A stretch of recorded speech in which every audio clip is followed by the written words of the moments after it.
darah darah.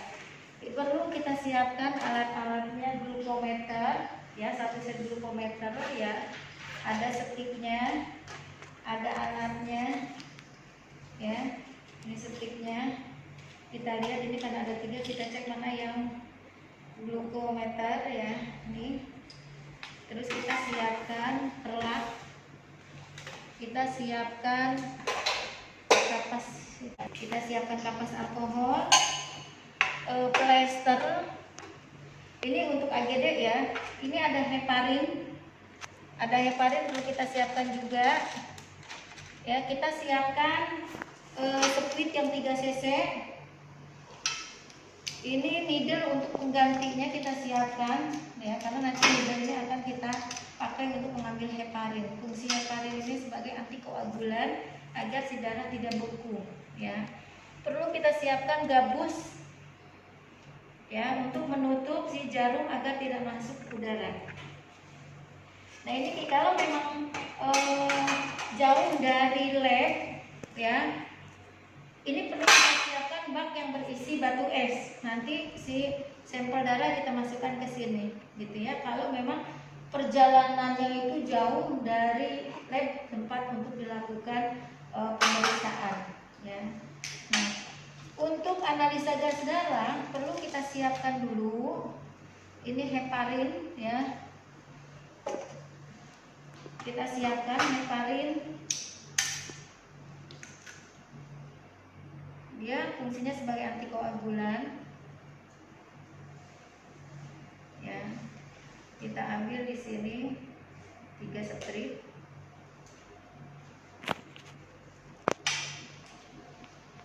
Kita ganti dengan sekuit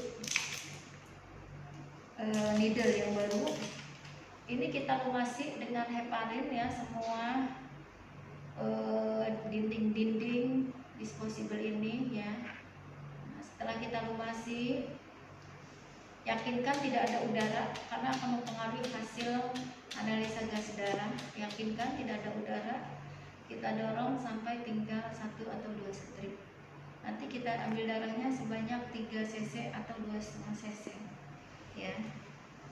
Heparin sudah kita siapkan ya, kita siapkan plester. Tempat-tempat yang bisa dilakukan untuk pengambilan AGD ya, bisa di arteri, dia arteri bukan di vena. Ada arteri brachialis, arteri radialis bisa diambil di arteri brachialis ya, di sini. Bisa juga dia di arteri dorsopedis sini ya. Bisa juga diambil di femoralis. Femoralis di sini kalau kita palpasi ada denyutan besar di sini, ini arteri femoralis. Bisa kita ambil di daerah sini ya. Hanya ini adalah pilihan terakhir karena ini beresiko terjadi komplikasi karena ini lebih dekat ke daerah jantung ya. Khawatir akan terjadi emboli sehingga menyebabkan terjadinya penyumbatan ya. Yang sering kita lakukan atau kita ambil ya di lapangan adalah di arteri radialis. Kenapa? Kalau di arteri brachialis dia berdekatan dengan vena, kita risiko juga akan salah mengambil ya. Ini di sini. Nah, sebelum kita ambil sampel, terlebih dahulu kita lakukan yang namanya tes aler. Bagaimana pasiennya kalau tidak sadar? Nggak apa-apa tidak sadar, kita bantu tangannya dikepel. Ini kita tahan ya, kita bantu, berarti berdua. Kepel, lepas sampai dia ini pucat. Ini tes aler ya. Nggak begini, boleh langsung kita tekan arterinya ya. Arterinya kita tekan atau kita begini, kan ini menekan arterinya. Kalau sudah pucat, kita lepas. Kalau dia langsung merah, berarti kan sirkulasinya bagus kan. Kalau langsung merah, tidak ada sumbatan, berarti boleh diambil arteri tersebut. Jika dia lambat kembali sampai lebih dari 3 detik, kita khawatir ada sumbatan, jangan kita ambil di daerah ini. Kita kita pindah di sebelahnya, gitu ya. Setelah dilakukan tes Allen, nih kita siapkan ya, Ibu ya, kita ambil dulu, kita raba di sini ya. Ini kita raba. Kalau sudah teraba di sini arteri radialis sudah teraba ya.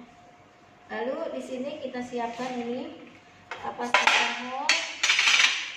Ya, setelah mengambil kita tutup kembali. Harusnya di sini ada kaca steril. Nah, kaca steril nanti untuk menutup ya, pakai betadine.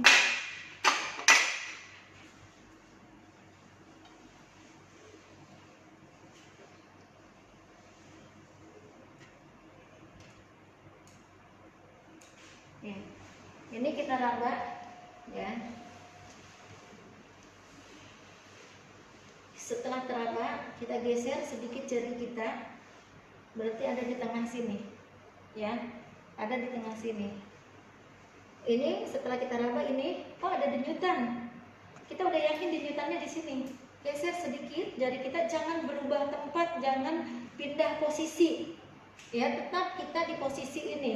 Ini untuk menekan ya, memastikan menekan bahwa si arteri memang sudah jelas di sini. Lalu kita desinfektan ya, desinfektan. Lalu ini ya, ini bisa 90 derajat, bisa 45 derajat ya. Lihat jarum tajamnya di sini ya.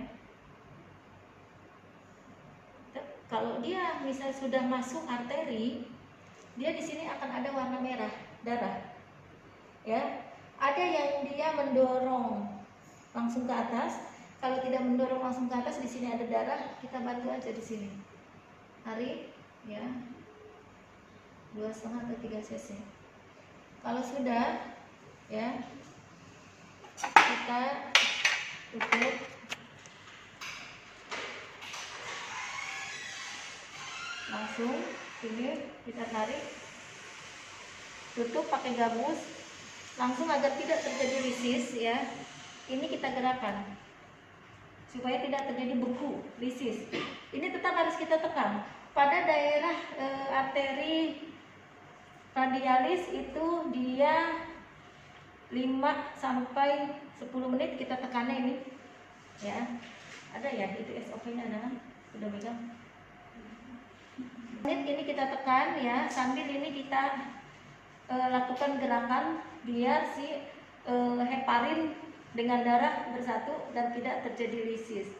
Nah, setelah sudah kita lakukan gerakan ya, bersatu antara heparin dengan darah, tandanya ini darah vena atau arteri. Ini yakinkan saya tetap ya, ini ya, karena 5 menit.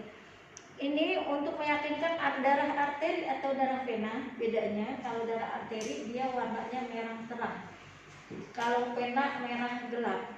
Kalau dia terang berarti ini kita yakin. Dan selain itu nanti kita kalau salah ngambil, maka kandungan saturasi oksigennya kalau vena itu dia bisa rendah ya, di bawah 80 ya. Kalau arteri ya, arteri itu dia 98 sampai 100 ya, bahkan 95 sampai 100% untuk kandungan saturasi oksigennya ya.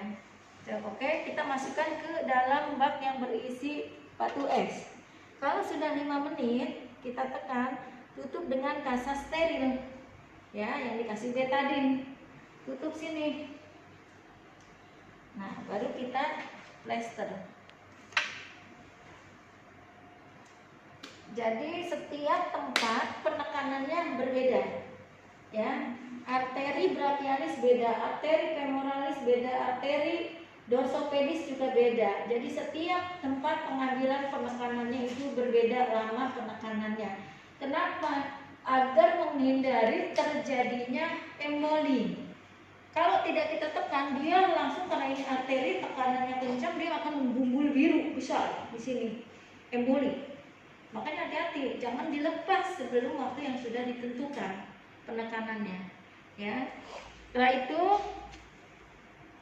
kita kasih etiket di sini ya, etiket agar tidak tertukar dengan pasien lain. Di sini kita tuliskan nama pasien, nomor medrek, jenis pemeriksaan analisa gas darah, diambil di tangan sebelah kiri, di arteri radialis jam 11.30 ya. Nah, kita kirim langsung ke lab. Selesai. Nah, untuk tes gula darah ya, ini kita nyalakan dulu ya. Ini kita yakinkan ini sudah diganti karena di sini ada jarum ya, dimasukkan ke dalam ya. Setelah kita lakukan cek gula darah, hasilnya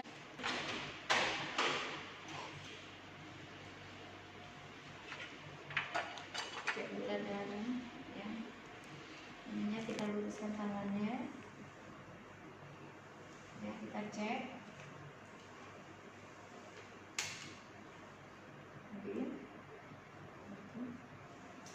ya, kita cek berapa gula darahnya ya. Baru setelah tahu ya, nanti hasil AGD sudah ada, bisa langsung kita bisa lakukan pemberian oksigen. Ini kita gulung ya,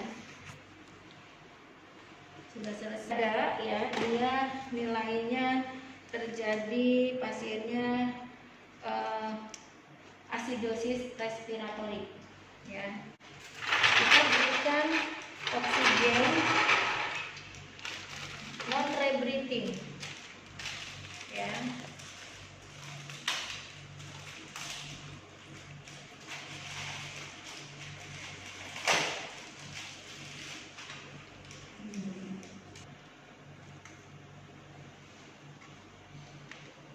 Ini kita nyalakan 6 liter ya.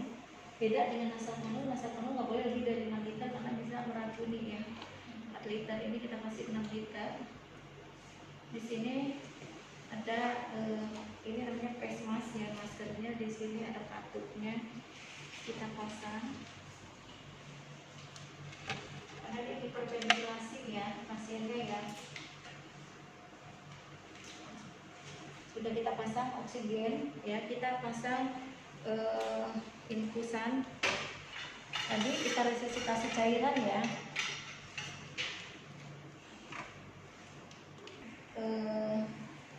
resusitasi cairan ya, kasih oksigen. Di sini kita berikan insulin. Kebetulan sirimpannya belum ada ya. 3W nanti satu ini satu untuk infus, satunya nanti untuk insulinnya ya. Nanti juga saya pernah lihat ya 3W. Kita memberikan diklat ataupun KCM ini bisa dia di drip di sini, bisa langsung. Kalau langsung ini tidak boleh langsung masuk karena ini panas. Kalau apalagi KCL, kalau langsung kita masukkan langsung bengkak, merah matang. Jadi masuknya juga kita harus pelan-pelan, tidak boleh sekaligus ya gitu. Sudah selesai untuk penanganan ketoasidosis